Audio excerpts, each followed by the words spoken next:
it's a very odd gesture that with which Chapman's Homer concludes, and there's a correspondingly kind of deflated poetics of the ending. Silent upon a peak in Darien, it just sort of peters out in this kind of random name, a random place. It's sort of a denigration of place. It's not celebrating Darien, it doesn't seem to me, which I guess is a colony in Central America. Chapman's Homer is also interesting in terms of narrative, its narrative structure that I think kind of bears comparison to Frankenstein, because it ends in such a bizarre way. It's just been a story, this list of monumental heroes, and building up to this climax of Cortez on the mountaintop surveying the Pacific. But then he says, but there were also these other guys just standing by and looking at each other. I do feel like it opens up a kind of radical other perspective on the poem, in the same way that the radically other perspective of the women book ending, the embedded male narratives in Frankenstein does. So that's what I mean by kind of mobilizing a collective, outsider's collective perspective. So that's an interesting comparison. I mean, what I'm talking about here is what Shelley called unacknowledged legislation. He's emphatically mobilizing a kind of alternative social force or self-consciousness. So just the collective, self-determination, self-awareness of the public, something that's getting registered through the and celebrated through the just the pleasure and beauty of the poetry. Shelley, a very analogous technique, political like mobilization of poetry, of the imagination. This is a prophetic vision, responding to the Peterloo Massacre, and the England in 1819, the State of the Union or whatever, is just sort of a catalog of the itemization of England in 1819 as a political kind of catastrophe, all the signs of its corruption and destruction. But formally, it's a juxtaposition between, like we saw before in Ozymandias, as kind of sealed power, static power, like the Ozymandias statue. That contrasted with this sort of artistic vision, like the Ozymandias words were contrasted with the inside of the sculptor. But here it's the poet is sort of claiming that power, that mobilizing power. And he's speaking for a community as a prophet. But notice how he uses, he leverages the poetic form, the syntax, the way in which he tells the narrative, the way in which this catalog is closed at the end. It's just a list, and then we finally get the verb, our graves. So he's displaying the kind of mechanism of metaphor. Like he's saying, this is what the country is, and I'm going to just switch the metaphor. And he's just like, I think Frankenstein monster is sort of like engineering. He's showing us the guts of the mechanics of the metaphor building. And that's its power, this just kind of mechanical power. I can wield this machine, this miracle device. The references to blood and mud in England in 1819 refer to the Peterloo Massacre. And they also, the mixing of blood and mud, doesn't it sound like, the corpse pieces drawn up from the earth, or seeing human passion in the stone, this kind of mix of earth, recognizing subjectivity in the earth. So the Peterloo Massacre was happened in response to demonstrations calling for reform and just food. Like, people were starving at this point. The only 11% of adult males had the vote. And so it was a political demonstration. You can see these flags calling for universal suffrage. These caps are symbols of the French Revolution, Phrygian caps. And the massacre was committed not, by policemen, but by militiamen. The yeoman cavalry, who were veterans of the Napoleonic Wars. So it's this, ironic situation where the British Army is turned against the British people as if they were the enemy. It's a kind of topsy-turvy world. This banner held by the woman represented the female reformers of Royton. It says, "Let us die like men and not be sold like slaves." The government's reaction seems to confirm that dehumanization, just by beating people down into the earth, treating them like things. Percy Shelley's poems, England in 1819 and The Mask of Anarchy, were written as attempts to record history, record a kind of embodied history, and in contrast to the disembodied counting, to give a kind of embodiment to England in 1819, that number, 1819, to link that up to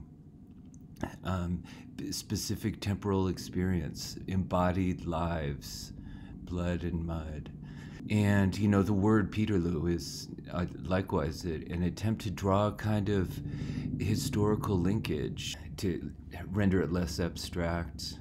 It's interesting to look at the sort of history of attempts to commemorate the Peterloo Massacre.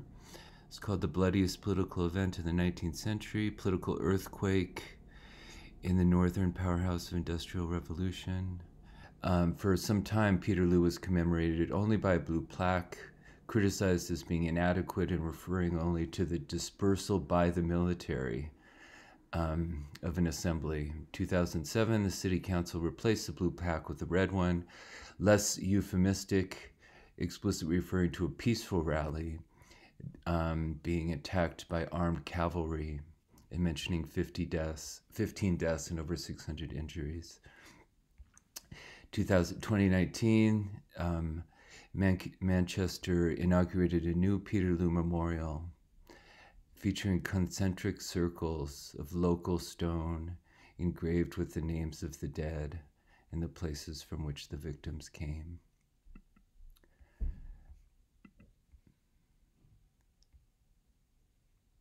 I think these concentric circles are pretty interesting, how they kind of resonate with what we've been talking about in terms of nesting, environmental interaction, and this, local stone, local names. So on the one hand, rooting it in a kind of place, but also giving it a form of a kind of resonance. I think these rocks are really beautiful.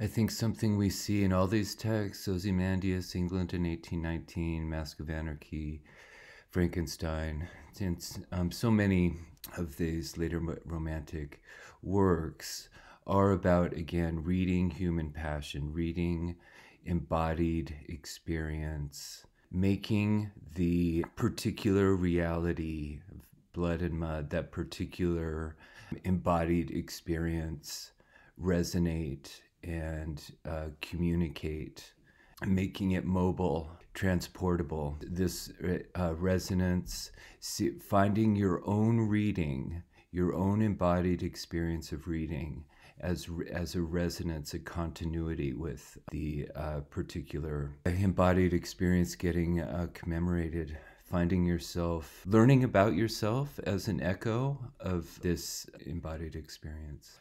We've seen so many examples of romantic interest in ruins and sort of the damage, the leftovers, the waste generated by, patriarchal imperial culture. This is what Hegel might have called a slave discourse, because it's, in the most basic way, turning its wound into means of social mobilization.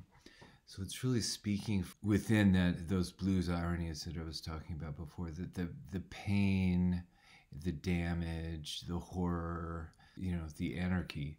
That's all we have to scavenge. As all the real world is allowing us as a common language or a common reference is this chaotic violence. But that is something to this potential to turn things over, to reimagine things. The politics of dreams, like, Martin Luther King Jr. That prophetic imagination. This poem was, an anthem for Gandhi. Okay, so let me just get down to where we can see what he's saying here. This list of actual political leaders are all personified murder. I meant murder on the way. He had a mask like Castlereagh, very smooth he looked, yet grim. 7 bloodhounds followed him. So he's talking about actual minister. And last came anarchy. He rode on a white horse splashed with blood. He was pale even to the lips, like death in the apocalypse.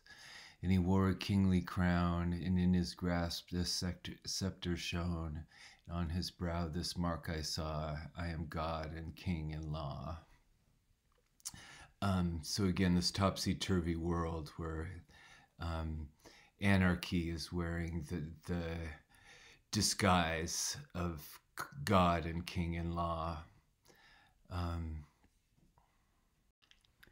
So just like Ozymandias, these symbols of, unity, order, control, God, King in law, are shown as empty masks of chaos. King of Kings is just an empty claim to control that masks chaos and anarchy, which Shelley describes really powerfully. O'er fields and towns from sea to sea, past the pageant swift and free, tearing up and trampling down till they came to London town. And each dweller, panic-stricken, felt his heart with terror sicken, hearing the tempestuous cry of the triumph of anarchy. For with pomp to meet him came, clothed in arms like blood and flame, the hired murderers who did sing, Thou art God and law and King. We have waited, weak and lone, for thy coming, mighty one. Our purses are empty, our swords are cold. Give us glory and blood and gold. Lawyers and priests, a motley crowd, to the earth their pale brows bowed. like a bad prayer, not over loud, whispering, "Thou art law and God." They all cried with one accord, "Thou art King and God and Lord, anarchy, to thee we bow, be thy name made holy now." So I would remember Byron's, Don Juan is the new one, the true one. There's similar kind of this idea of the mighty one. You are the mighty one, the order, the unity, the authority. What part of what's going on here again is a new kind of counting, one that acknowledges, it respects, includes embodied time, embodied experience, embodied suffering, rather than dominates it in this way that lives off its despair, like Ozymandias says. Like so many other poems we've looked at, the meaning of this poem, it becomes ultimately inextricable from the act of saying the poem. It climaxes in a refrain that's repeated, a prophecy, and that was the rallying cry that Gandhi liked to repeat. So I just wanted to show a couple dramatic moments. So this, he's reimagining the scene of the Peterloo Massacre, the anarchy's horses trampling everybody down. And then he imagines this figure of hope personified by a maniac maid. When one fled past, a maniac maid, and her name was Hope, she said, but she looked more like despair, and she cried out in the air, "My father time is weak and gray, with waiting for a better day. See how idiot-like he stands, fumbling with his palsied hands. He has had child after child, and the dust of death is piled over everyone but me. Misery, oh misery." Then she lay down in the street, right before the horses' feet, expecting with a patient eye murder, fraud, and anarchy. When between her and her foes a mist, a light, an image rose, small at first and weak and frail, like vapor, like the vapor of a veil, till as clouds grow on the blast, like tower-crowned giants striding fast, and glare with lightnings as they fly and speak in thunder to the sky. It grew, a shape arrayed in mail, brighter than the viper's scale, and upborne on wings whose grain was as the light of sunny rain. On his helm, seen far away, a planet like the morning's lay, and those plumes its light rained through like a shower of crimson dew. With step as soft as wind it passed o'er heads of men, so fast that they knew the presence there and looked, but all was empty air. Again, that dream transmitted through the air. As flowers beneath May's footstep waken, as stars from night's loose hair are shaken, as waves arise and loud winds call, thoughts sprung wherever that step did fall. Like the mariner, he's walking the land, spreading the message. What is the voice of the refrain? How is that voice constructed? Well, I think if we look at it, we'll see it's constructed by many, as if concentric layers of imagined voices. So, and irony, or in other words, ironies. So from the beginning, what is the maniac maid? She's kind of defined by her contrast. She looks more like despair. She sounds more like despair. And she is a martyr. She martyrs herself to This, she lays down before the horse's feet. And so out of this already conflicted character of hope that looks and acts more like despair, this image arises from her, out of her martyrdom. She gives birth to an image that walks the land, and spreads a dream. So this shape arrayed in mail, this image born of the martyrdom of hope, a kind of warrior or knight of hope,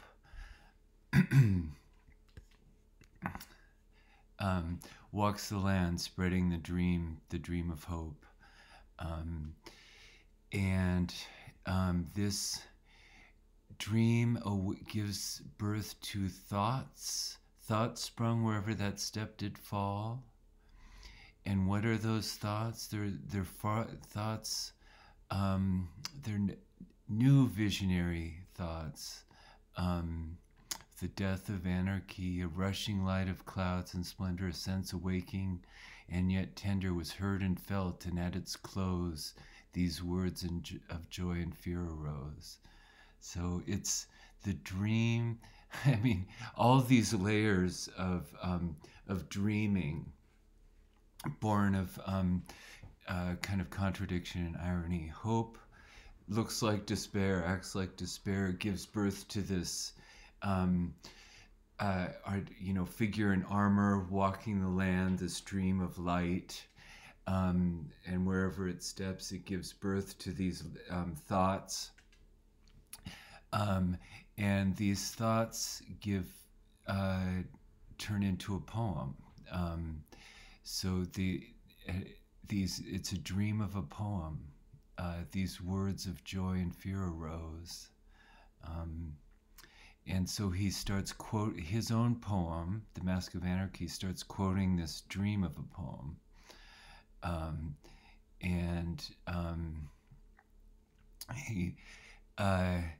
These words of joy and fear arose, as if their own indignant earth, which gave the sons of England birth, had felt their blood upon her brow, and shuddering with a mother's throe, had turned every drop of blood by which her face had been bedewed to an accent unwithstood, as if her heart had cried aloud. It's a poem of the earth,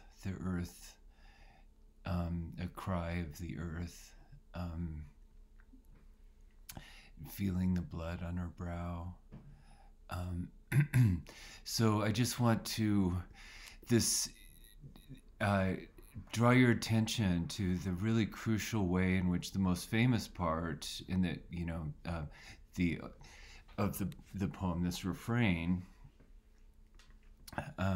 which is repeated in the poem, and as I've said, has become a part of history through its use by Gandhi in the liberation movement in India, and then again by Martin Luther King, who was quite influenced by Gandhi.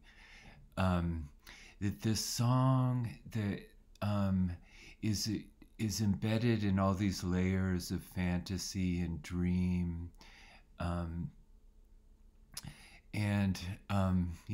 kind of turning upside down, topsy-turvy inversion of the categories of reality. It's born of despair. It's born of the blood and the mud of the earth.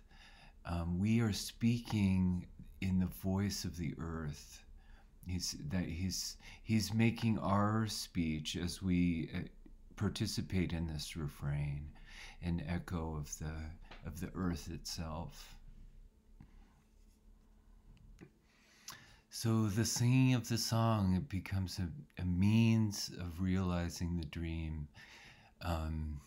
It's the song is the dream, is embedded in the dream.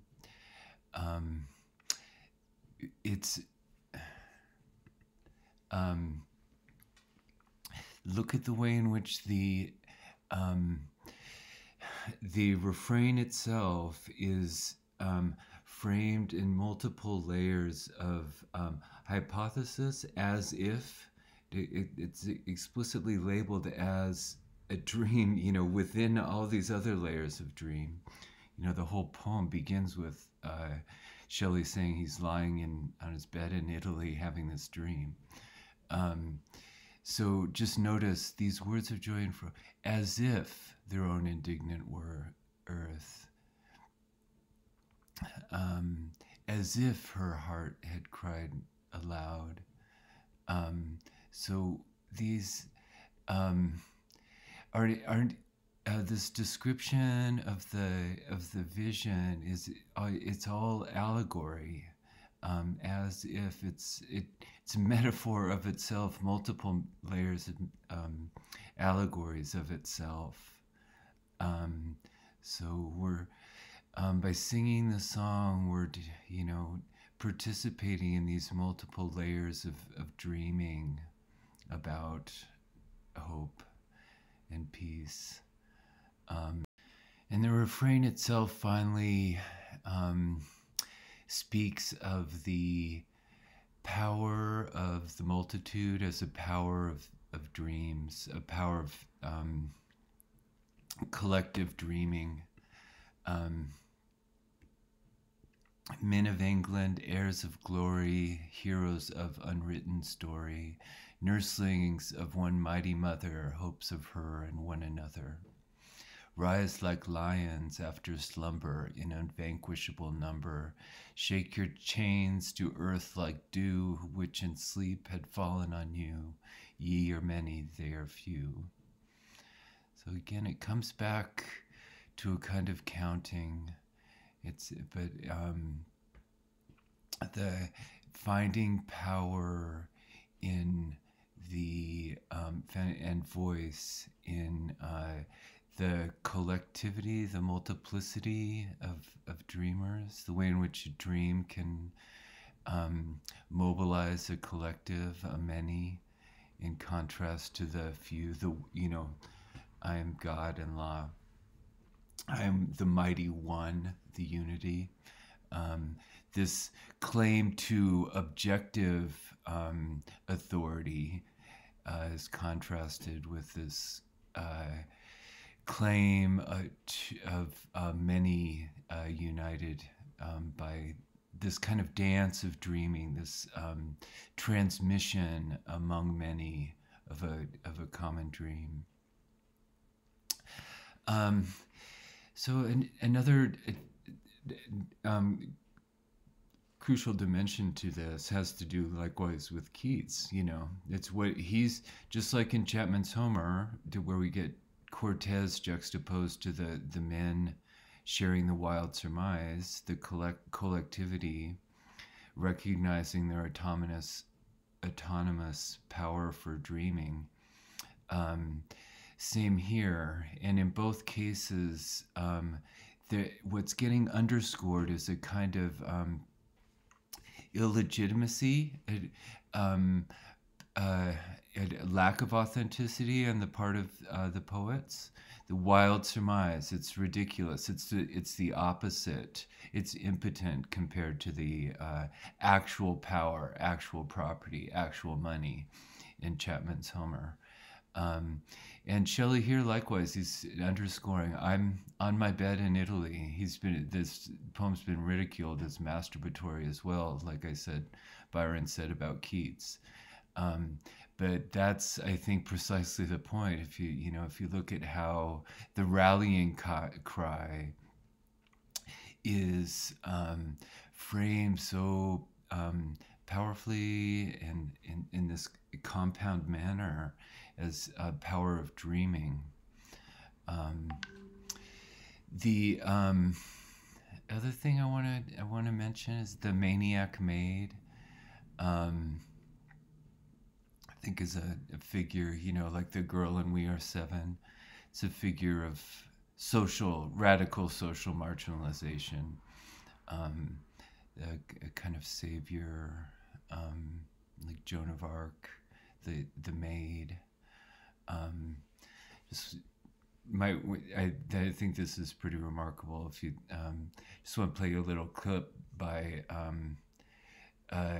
figure political mobilization, sort of mobilizing dreams against power. Greta Thunberg, I think, has a kind of analogous figure for us today. What will you tell your children was the reason to fail and leave them facing a climate chaos that you knowingly brought upon them? That it seemed so bad for the economy that we decided to resign the idea of securing future living conditions without even trying? Our house is still on fire. Your inaction is fueling the flames by the hour. And we are telling you to act as if you loved your children above all else. Act as if you love your children, making reality accountable to the metaphor, to the dream. Just like the candles and the flowers as a protection against the guns, or the idea of peace as something always bigger than actual peace. The metaphor becomes the frame for reality. Our capacity, that basic prophetic kind of capacity. Shelley is trying to mobilize that unacknowledged legislation, and the way in which that comes together with the act of singing. The dream, this hypothesis, is crystallized in the act of singing about it.